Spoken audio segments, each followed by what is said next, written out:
Hello guys, कैसे हैं आप सभी। तो हम आज बात करेंगे हाउ टू मैग्नेटिक पर्सनैलिटी।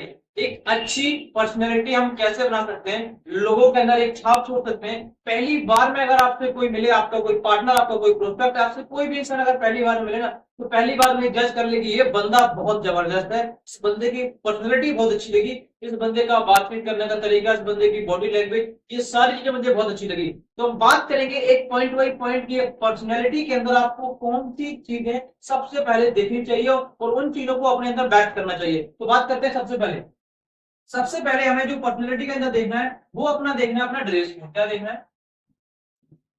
अब अपना ड्रेस कोड, जो भी अपना आप ड्रेस कोड रखते हो, आपका जो ड्रेस कोड होना चाहिए ना, वो आपकी बॉडी के अकॉर्डिंग, जैसी आपकी बॉडी की शेप है ना, जैसे मान लीजिए आपकी लंबाई ज्यादा है तो ऐसे कपड़े पहनो, थोड़े ढीले ढाले, जिसमें आपको हाइट थोड़ी छोटी लगेगी।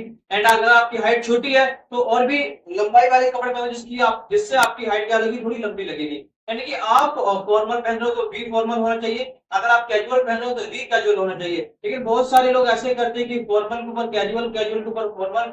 ऐसे करने से आपकी जो पर्सनैलिटी होती है वो बिल्कुल खराब हो जाती है। तो जो अब बहुत सारे लोगों की ऐसी पर्सनैलिटी होती है जिनको हम देखने के बाद ही बता देते हैं कि ये बंदा इस प्रोफेशन के अंदर होगा। अगर आप बिजनेस के अंदर हैं या फिर आप किसी फील्ड के अंदर हैं तो आपकी पर्सनैलिटी बिल्कुल अलग होगी। मान लीजिए आपको कोई इंसान मिल रहा है जो चश्मा लगा के और किताब पढ़ रहा है, तो आप तुरंत बोल दोगे कि भाई ये टीचर हो सकता है या फिर ये कोई स्टूडेंट हो सकता है। मान लीजिए आपको कोई ब्लैक कोट में आते हुए देखा जाए, आप तुरंत बता दोगे ये वकील होगा। मान लो आपको कोई व्हाइट सूट में दिख रहा है या व्हाइट कोट के अंदर दिख रहा है, तो आप ऑटोमेटिक बोल दोगे ये पक्का डॉक्टर होगा। क्या होगा? तो हम उनकी पर्सनैलिटी को देख के ही उनको जज कर लेते हैं कि ये बंदा कैसा होगा। तो अगर आपको अपनी एक अमेजिंग सी पर्सनैलिटी बनानी, तो सबसे पहले जो अपना फोकस होना चाहिए आपका, वो होना चाहिए आपके ड्रेस कोड पे। एंड ड्रेस कोड के बाद जो हमारा नेक्स्ट पॉइंट आता है वो आता है हमारा, तीसरा जो पॉइंट आता है वो आता है हमारी हमारी बेल्ट। क्या है? आप कई बार बहुत सारे लोग बेल्ट का जो बकल होता है, जो वो बेल्ट का लॉक होता है, बहुत सारों के बकल खराब होते हैं, बहुत सारों के बकल टूटे होते हैं, बहुत सारे के लॉक का कलर उड़ा हुआ होता है। अगर आप जोन सी पे बेल्ट पहन रहे हो तो याद रखिए कि आपकी बेल्ट का बकल बिल्कुल नया होना चाहिए। अगर लेदर का है तो पॉलिश वाला होना चाहिए और पॉलिश करके आप पहनिएगा। अगर आपका लॉक खराब है उसको, उस बेल्ट को हटा दीजिए। बढ़िया नई एक ब्रांडेड 100 200 500 रुपए की अच्छी सी बेल्ट लेके आओ जो 6 महीने 1 साल तक चलेगी, आपको उसमें दोबारा बोलने की जरूरत नहीं है।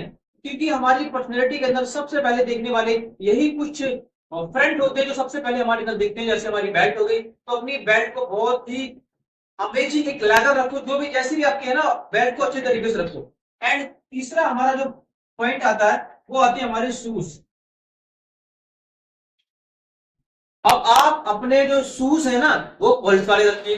अगर आपके पास पॉलिश वाले शूज है तो उनको पॉलिश करके पहनिए। और अगर आप उनके अंदर जो राव रहे हैं, अगर मोजे पहन रहे हो तो ऐसे मोजे पहनो जो कि अच्छे ब्रांडेड हो, जिनके अंदर हमारी स्मेल नहीं आती है, बदबू नहीं आती है। और क्योंकि कई बार बहुत सारे लोग ऐसे शूज, लोकल शूज पहन लेते हैं 200 250 300 रुपए वाले, जो 2 महीने के बाद खराब हो जाते हैं और उनके अंदर बहुत सारी स्मेल आ रही होती है। जब हम किसी के पास बैठते हैं तो उनसे जब स्मेल आ रही होती है तो लोग बोलते हैं वाह बहुत अच्छा है, आपकी पर्सनैलिटी बहुत अच्छी है। अगर ऐसी पर्सनैलिटी अच्छी होती तो भाई मैं नहीं बनाना चाहता ऐसी पर्सनैलिटी। तो आप अपने शूज जो भी आपके है ना, पॉलिश करके, सफाई करके, पहुंच के, जैसे भी आप पहन रहे हो, जब भी आप कहीं मीटिंग, सेमिनार, क्लास, ऑफिस, कहीं भी अगर आप जा रहे हो ना, तो हमेशा अपने शूज को एक बार जरूर चेक करो, अपनी बेल्ट को एक बार जरूर चेक करो, अपने ड्रेस कोड को एक बार जरूर चेक करो कि हमारा ड्रेस कोड कैसा है। ठीक है? आपने अपने शूज बहुत अच्छे तरीके से समझे। अगर कोई से भी कलर के है ना, मैटर ये नहीं करता कि कौन से कलर के हैं, कितने रंग के हैं, कोई दिक्कत नहीं, लेकिन आपके शूज बिल्कुल क्लीन एंड साफ होने चाहिए।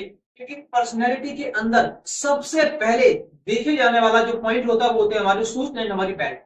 लोग बोलते हैं ड्रेस कोड, ड्रेस कोड पे ध्यान जाता है, ड्रेस कोड के बाद उस बंदे का जो उससे पहले भी ध्यान जाता है वो शूज एंड बेल्ट पे जाता है और फिर ड्रेस कोड पे भी जाता है। एंड चौथा जो हमारा पॉइंट आता है वो आती है हमारी हेयर कट। हेयर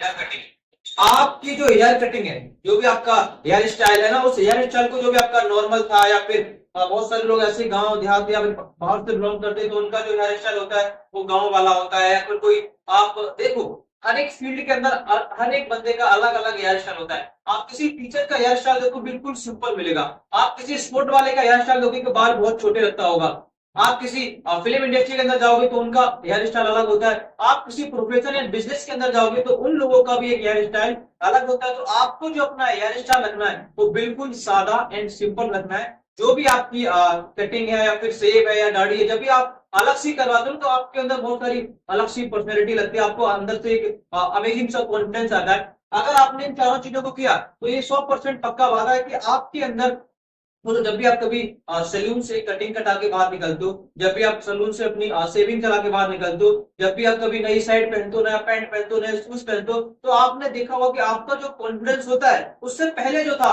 और वो कपड़े पहनने के बाद या फिर वो नई चीज पहनने के बाद आपका जो कॉन्फिडेंस होता है वो ज्यादा हो जाता है। क्यों? क्योंकि आपके अंदर कॉन्फिडेंस आ जाता है जब आपकी पर्सनैलिटी अच्छी होती है। जब आपकी पर्सनैलिटी अगर अच्छी होगी तो लोग आपसे अट्रैक्टिव होंगे और लोग आपसे मिलने के बारे में सोचेंगे, लोग आपसे बात करना पसंद करेंगे, लोग आपको पसंद करेंगे, लोग आपके जैसा बनना चाहेंगे। और आपके जैसा लोग तभी बनना चाहेंगे जब आपके अंदर ये सारी की सारी चीजें होगी। एंड हमारा जो पांचवा जो पॉइंट आता है वो आता है हमारा कम्युनिकेशन। सबसे मोस्ट इंपोर्टेंट चीज आती है हमारी कम्युनिकेशन, यानी कि हमारी बातचीत करने का तरीका।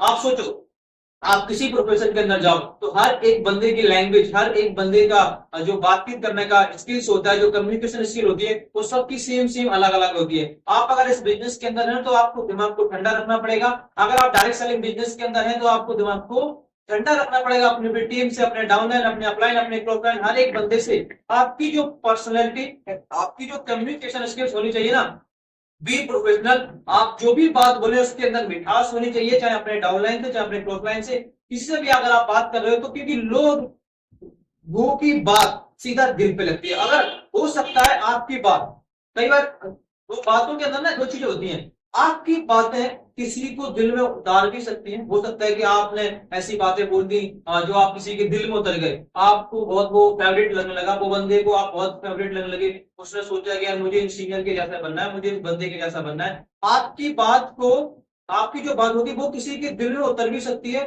और आपकी बात किसी के दिल से आपको उतार भी सकती है। अगर आपने कुछ गलत बोल दिया, आपकी लैंग्वेज में कुछ भी अगर हेरा फेरी हो गई, तो हो सकता है कि वो बंदा आपको अपनी लैंग्वेज यानी अपनी नजर से आपको गिरा भी सकता है। याद रखिएगा। तो आप अपनी बोली पे कंट्रोल रखें, और जो भी आप बात बोल रहे हैं तो क्लियरली बोलें और क्लियरली समझाएं। उस बंदे को समझ में प्रॉपरली आना चाहिए कि आपने उसको क्या बोला और क्या समझाया है। तो इन्हीं तरीकों से हम, ये हमारी 5 टिप्स हैं, इनकी वजह से हम एक डायनेमिक जबरदस्त पर्सनैलिटी बना सकते हैं। ये वीडियो से आपको क्या समझ में आया, इन पांचों के पांचों पॉइंट के अंदर आपको कौन सा पॉइंट अच्छा लगा, एक बार आप हमारे कमेंट बॉक्स में जरूर बताएं। और इस वीडियो को अपने सभी अपलाइन, डाउनलाइन और क्रॉसलाइन के पास वीडियो को जल्दी से जल्दी शेयर कर दीजिए। उनको भी पता चलना चाहिए कि डायनेमिक पर्सनैलिटी कैसी होती है। Okay, love you guys.